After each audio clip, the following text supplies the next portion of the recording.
This isn't just a biker club. This is a war machine on wheels. For decades, they've been blamed for shootouts, bombings, and murder-for-hire schemes. But to their members, the Hells Angels are family, brotherhood, loyalty, and above all, power.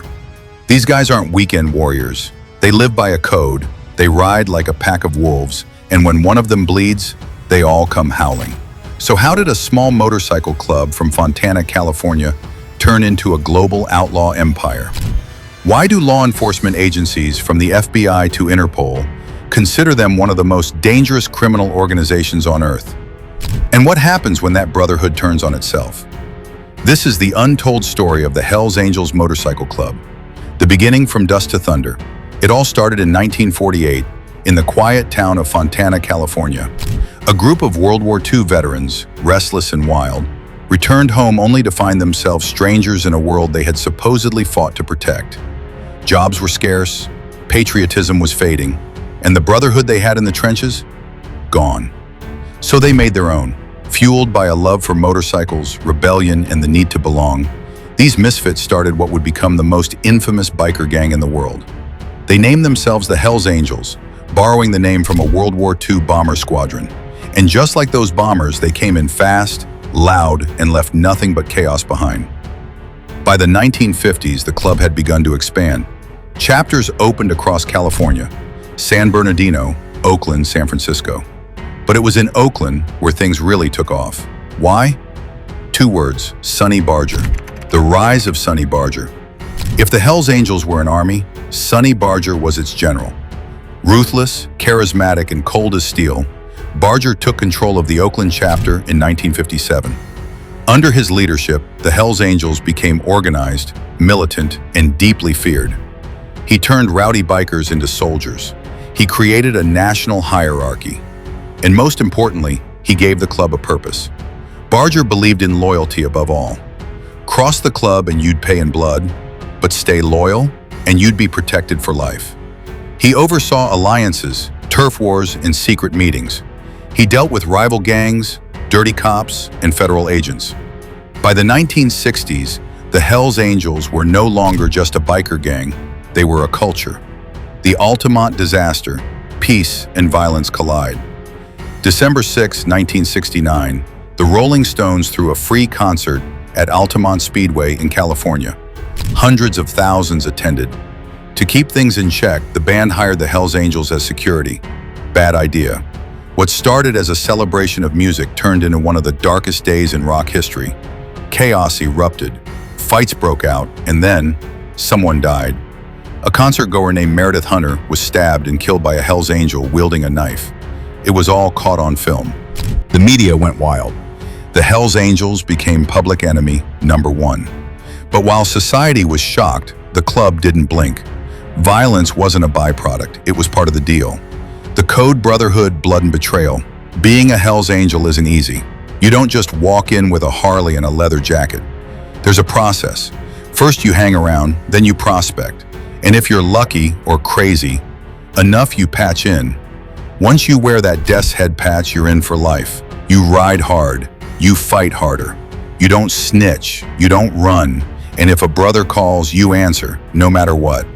But that code isn't just about loyalty, it's about silence. What happens inside the club stays inside.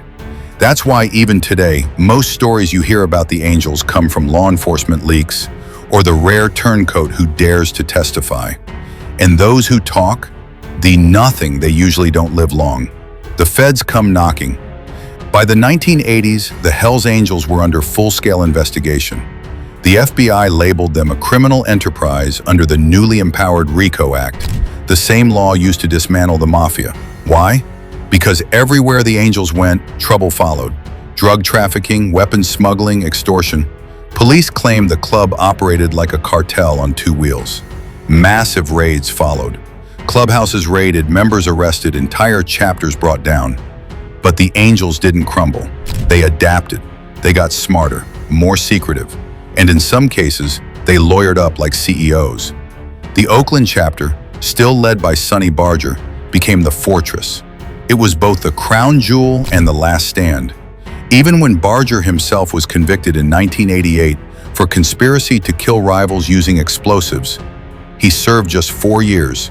He came back with a book deal, TV interviews, and his patch still intact. International takeover. You think this is just an American thing? Think again. By the 1990s, the Hells Angels were global. Chapters in Canada, Australia, Germany, Norway, Japan.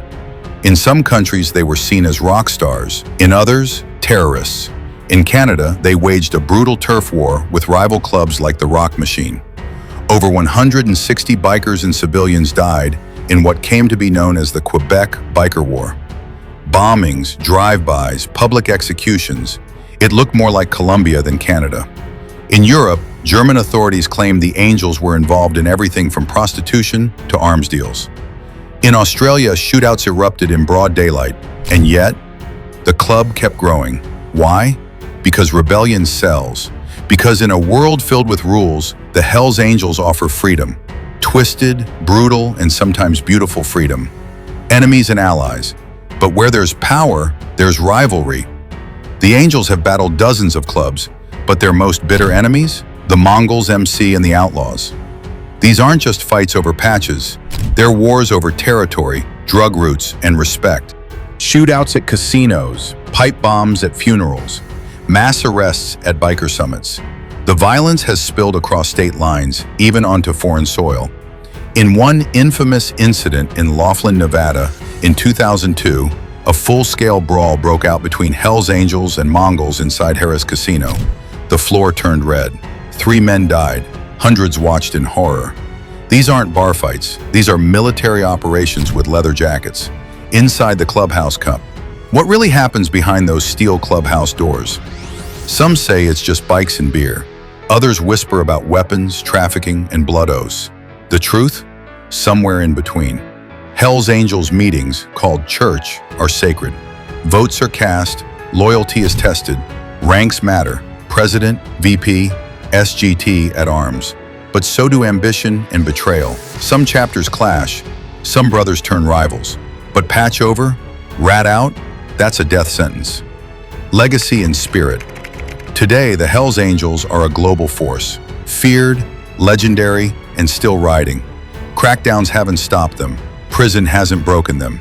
They've evolved, owning businesses, hosting charity rides, lawyering up. Their greatest weapon isn't violence, it's myth. It's because to some, the Angels mean freedom, rebellion, brotherhood. Sure, there's crime, but there's also loyalty, structure, a code. They're not just bikers, they're a culture. And in their world, it's never about the destination, it's about the ride.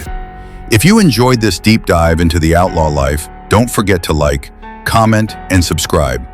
Because there's always another story roaring down the highway, faster than law, louder than fear, and built on nothing but chrome and chaos.